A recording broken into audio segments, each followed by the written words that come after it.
नमस्कार दोस्तों, स्वागत है आपका मेरे चैनल कॉमिक्स लाइफ में।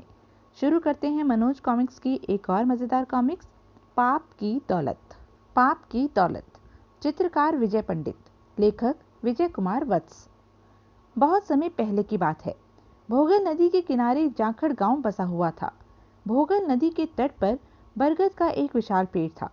लोगों का विश्वास था कि बरगद के उस पेड़ में भगवान शिव का वास है। अतः दूर दूर से श्रद्धालु यात्री उस बरगद की पूजा करने भोगल नदी के तट पर आते थे। हे शिव भगवान, मेरी मनोकामना पूरी करो।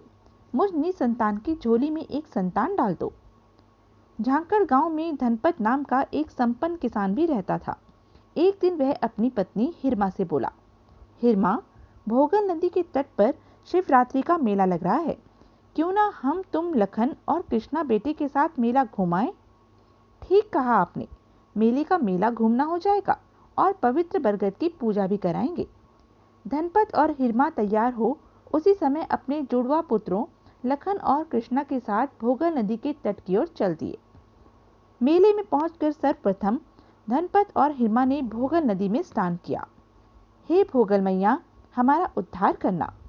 तत्पश्चात वे दोनों बरगद के पेड़ की पूजा करने चले। तभी अचानक धूल भरी आंधी चलने लगी। चारों ओर अफरा तफरी सी मच गई। ओह, एकाएक यह क्या हुआ? तूफान और तेज हो गया। हिरमा लखन को सीने से कसकर चिपकाती हुई चिल्लाकर धनपत से बोली, सुनो जी, कृष्णा का ध्यान रखना। तभी एकाएक तीव्र आवाज करता हुआ बरगद का पेड़ जड़ से टूटकर धनपत के ऊपर आ गिरा। आह! कृष्णा उसके हाथों से छूटकर दूर जा गिरा था। अचानक विद्युत वेग से चलती धूल भरी आंधी एकाएक रुक गई। तब हिरमा ने आंखों से हाथ हटाकर देखा तो भय से चिल्ला पड़ी, नहीं! हिरमा धनपत के शव पर गिरकर फूट फूट कर रो पड़ी। लोगों की भीड़ बरगद के नीचे दबे धनपत के चारों ओर खड़ी आपस में कानाफूसी करने लगी। लगता है यह कोई महापापी था जिसे मारने के लिए भगवान शिव रूपी बरगद के पेड़ को स्वयं जड़ से उखड़ना पड़ा। इस आदमी को मारने के लिए ही शायद भगवान ने धूल भरी तेज आंधी चलाई थी। तभी एक आदमी की दृष्टि बरगद की जड़ की ओर पड़ी।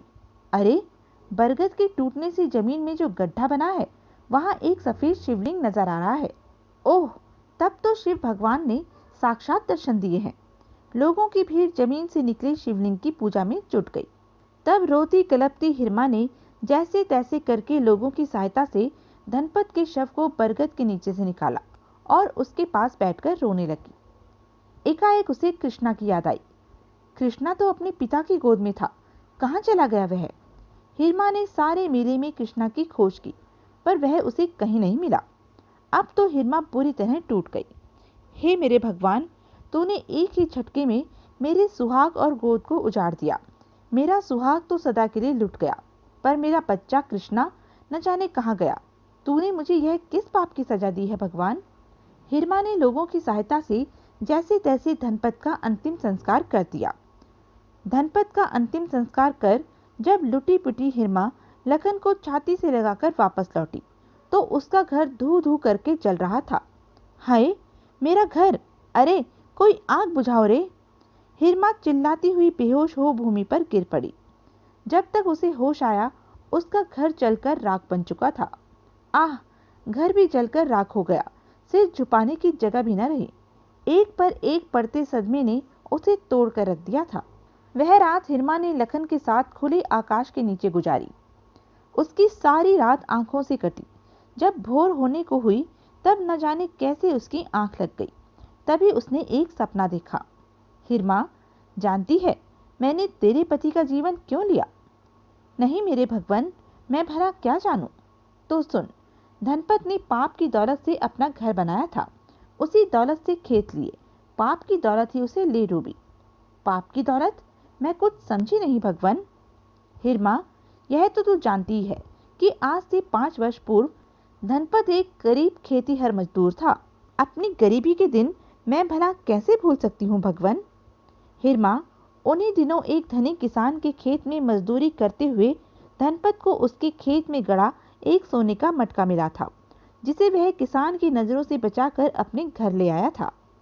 मुझे याद है भगवान, उस सोने के मटके में सोने की मुहरें भरी हुई थी।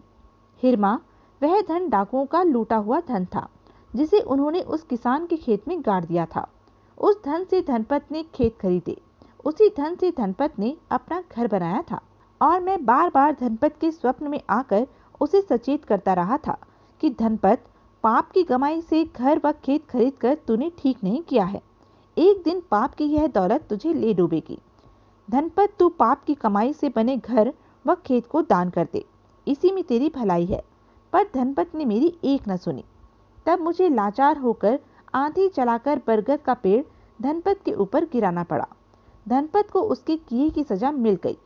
पाप की कमाई से खड़ा उसका घर तो जल गया है, अतः अब तू धनपत के खेतों को बेचकर सारा धन पुण्य के कामों में लगा दे, इसी में तेरी व तेरे बेटों की भलाई है।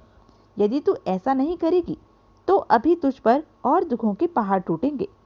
ऐसा न कहो भगवान, आप जैसा कह रहे हैं मैं वैसा ही करूंगी। पर क्या हिरमा? भगवान, मेरा एक बेटा कृष्णा मुझसे मेले में बिछुड़ गया है। हिरमा, तेरा बेटा कृष्णा सकुशल है, लेकिन वह तुझे अभी नहीं मिलेगा। आज से 20 वर्ष पश्चात उससे तेरा पुनर्मिलन होगा। तब तक तू अपने बेटे लखन को मेहनत मजदूरी करके पाल। तेरा बेटा लखन बहुत किस्मत वाला है, एक दिन यह किसी देश का राजा बनेगा। हिरमा से इतना कह शिव भगवान अंतर ध्यान हो गए। तभी एकाएक हिरमा की आंख खुल गई। ओह, भोर हो गई। तो मैंने भोर का सपना देखा था। सुना है भोर का सपना सच्चा होता है। तब तो मैं वैसा ही करूंगी जैसा शिव भगवान ने कहा है। हिरमा ने उसी दिन अपने खेत दूसरे किसान को बेच दिए। आज से ये खेत तुम्हारे हुए धर्मू भाई। खेत को बेचने से उसे जो धन प्राप्त हुआ, उससे उसने भोगल नदी के तट पर उस स्थान पर एक मंदिर बनवा दिया जहां भूमि से शिवलिंग निकला था। तत्पश्चात वह लोगों के घरों में चौका बर्तन का काम करके अपना व लखन का पेट पालने लगी। दिन गुजरे तो गुजरते ही चले गए। इसी प्रकार धीरे धीरे पूरे 18 वर्ष बीत गए। लखन अब युवा हो गया था। अब वह दूसरे किसानों के खेतों में मेहनत मजदूरी करता था। रात होने पर वह धनुष बाण ले शिकार की तलाश में जंगल की ओर निकल पड़ता। एक बार बहुत रात हो जाने पर भी उसे कोई शिकार न मिला। बहुत थक गया हूँ, घर जाने तक की भी हिम्मत नहीं रही है। आज तो यहीं किसी पेड़ पर चढ़कर सो जाऊं, सुबह होने पर घर चला जाऊंगा। यह सोच लखन एक पेड़ पर चढ़कर सो गया। अचानक आधी रात को उजाले की चकाचौंध से उसकी आंखें खुली। यह कैसी रोशनी है? जब रोशनी छटी तो वह बुरी तरह चौंक पड़ा। अरे, जंगल तो एक सुंदर नगरी में बदल गया है। जिस पेड़ पर मैं हूँ वह भी महल के बीचों बीच खड़ा है। यह क्या माया है? लखन हैरत से चारों ओर देखने लगा। तभी एक कुरूप राजा सैनिकों के साथ वहां आया। तब नर्तकियां राजा के सम्मुख नृत्य करने लगी। नृत्य की समाप्ति पर राजा ने सेवकों को आदेश दिया, जाओ रूप कुमारी को पकड़ कर लाओ। जो हुक्म। कुछ देर बाद ही दोनों सेवक एक सुंदर राजकुमारी को पकड़कर वहां लाए। राजा ने मुस्कुराकर राजकुमारी रूप कुमारी से कहा, रूप कुमारी, तुमने क्या सोचा? क्या तुम हमसे विवाह करने को तैयार हो? राजकुमारी ने घृणा से उसकी ओर देखा। तत्पश्चात, मैं थूकती हूँ तुम पर। तुझ जैसे जालिम के साथ विवाह करने की अपेक्षा मैं अपनी जान दे दूंगी। यह सुन राजा कुटिलता से मुस्कुराया। रूप कुमारी, हम तुम्हें आसानी से मरने भी तो नहीं देंगे। तुम्हें एक न एक दिन हमसे विवाह करना ही होगा। राजा ने उसी समय सैनिकों को आदेश दिया, सैनिकों, रूप कुमारी को अपने रूप पर बड़ा घमंड है। चाबुक मार मार कर इसकी गोरी चमड़ी उधेड़ डालो। सैनिकों ने तुरंत राजा के आदेश का पालन किया। आह! रूप कुमारी को चाबुक से पिटते देख पेड़ के ऊपर बैठे लखन की गैरत ने उसे ललकारा। लखन, कैसा आदमी है तू? एक अबला तेरे सामने पिट रही है और तू चुपचाप देख रहा है। तीरों से आक्रमण करके तू उसे बचाता क्यों नहीं? रूप कुमारी को बचाने हेतु वह पेड़ से कमान और तरकश उतार कर आक्रमण करने के लिए उद्यत हुआ ही था कि सहसा उसने सोचा, लखन, क्या करने जा रहा है तू? तू जो सारा नजारा देख रहा है वह मायावी है। चुपचाप पेड़ पर बैठा रहे, इसी में तेरी भलाई है। यह सोच लखन ने आक्रमण करने का विचार त्याग दिया। पेड़ के पत्तों में छिपकर पुनः नीचे की ओर देखने लगा। आह! न जाने कब तक सैनिक रूप कुमारी को चाबुक मारते रहे। रूप कुमारी की गोरी चमड़ी चाबुक की मारों से लहूलुहान हो गई थी। अंत में राजा का आदेश पाकर सैनिकों ने रूप कुमारी को चाबुक मारना बंद कर दिया। तब राजा ने रूप कुमारी से कहा, रूप कुमारी, भोर होने वाली है, इसलिए अब तो मैं तुझे छोड़ता हूँ, लेकिन याद रख, कल मैं तुझे नहीं छोड़ूंगा। कल तुझे मेरे साथ विवाह करना ही होगा। अगले ही पल चारों ओर अंधकार छा गया। ओह, यह क्या हुआ? कहाँ गया वह जगमगाता महल? कहाँ गई रूप कुमारी और कहाँ गया वह बेरहम राजा? लखन आंखें फाड़ फाड़ कर चारों ओर देखने लगा, लेकिन उसकी कुछ समझ में न आया। सुबह होने पर वह पेड़ से उतरा और आगे बढ़ चला। रात को मैंने जो कुछ देखा वह क्या गोरखधंधा था। कुछ दूर चलने पर उसे एक कुटिया दिखाई दी। किसी साधु की कुटिया लगती है। मुझे चलकर कुटिया के स्वामी से रूप कुमारी व रहस्यमय महल के बारे में पूछना चाहिए। शायद कुटिया का स्वामी इस विषय में कुछ जानता हो। कुटिया सचमुच एक साधु की थी। उसके पास जाकर लखन ने उन्हें प्रणाम किया। साधु ने उसे आशीर्वाद दिया। तत्पश्चात, कहो बच्चा, कैसे आए हो? साधु बाबा, कल रात मैंने इस वन में एक अजब नजारा देखा। कहकर लखन ने रात को देखी सारी घटना ज्यों की त्यों साधु महाराज को बता दी। सारी बात जानकर, ओह, तो रात को तुमने राजकुमारी रूप कुमारी को देखा था? हाँ महाराज, लगता है आप राजकुमारी रूप कुमारी के बारे में काफी कुछ जानते हैं। सुनकर साधु ने ठंडी सांस खींची। हाँ, मैं उस बदनसीब के बारे में सब कुछ जानता हूँ। तो बाबा, कृपया करके मुझे उसके बारे में सब कुछ बताइए। बेटा, रात तुमने जो राजा और उसके सैनिक देखे थे वे सब प्रेत थे। क्या? हाँ बेटा, राजकुमारी रूप कुमारी को प्रेतों की उस मंडली ने कैद कर रखा है। प्रेतों की मंडली का सरदार रूप कुमारी से विवाह करना चाहता है। यह आप क्या कह रहे हैं बाबा? वह कह रहा हूँ जो सच है। कल रात तुमने जो सुंदर नगरी देखी थी वह विद्या नगरी है। राजकुमारी रूप कुमारी विद्या नगरी की राजकुमारी है। राजकुमारी के पिता विद्यासागर को मारकर प्रेतों की मंडली ने विद्या नगरी पर अपना कब्जा कर लिया है और विद्या नगरी की प्रजा को प्रेत मंडली मारकर खा गई है।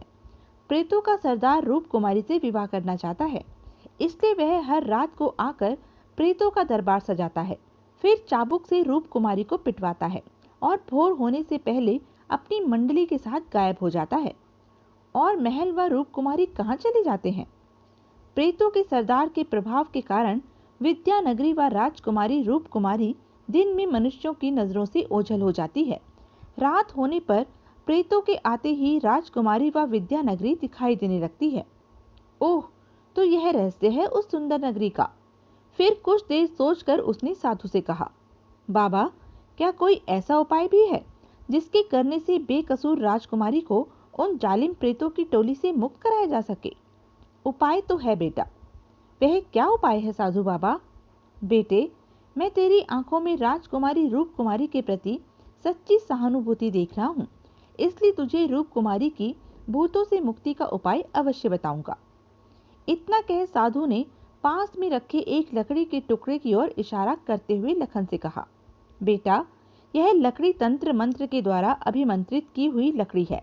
इस लकड़ी के बने तीरों से यदि तू रात्रि को प्रेतों पर वार करेगा तो इन तीरों से निकलने वाली आग की लपटों से घबराकर प्रेतों की मंडली राजकुमारी रूप कुमारी को छोड़कर भाग जाएगी। ओ साधु बाबा, तब तो मैं आज दिन भर इस लकड़ी से तीर बनाने में लगा रहूंगा। तब साधु बाबा ने धूनी की राख लखन को देते हुए कहा, लखन, पहले इस राख को इस वन के चारों ओर छिड़काओ। ऐसा करने से प्रेतों के भागने पर दिन में न तो राजकुमारी रूप कुमारी ही अदृश्य होगी और न विद्या नगरी ही अदृश्य होगी। जो आज्ञा साधु बाबा। लखन ने साधु बाबा से राख ली और उसे वन के चारों ओर छिड़कने चल दिया। उसे जाता देख साधु मुस्कुरा उठा। लखन, राजकुमारी रूप कुमारी को प्रेतों के चंगुल से छुड़ाकर तू अपने भाग्य को जगा लेगा। तुझे क्या पता, राजकुमारी रूप कुमारी से विवाह करने के पश्चात तू ही विद्या नगरी का राजा बनेगा। वन के बाहर जाकर लखन ने अपना कार्य प्रारंभ कर दिया।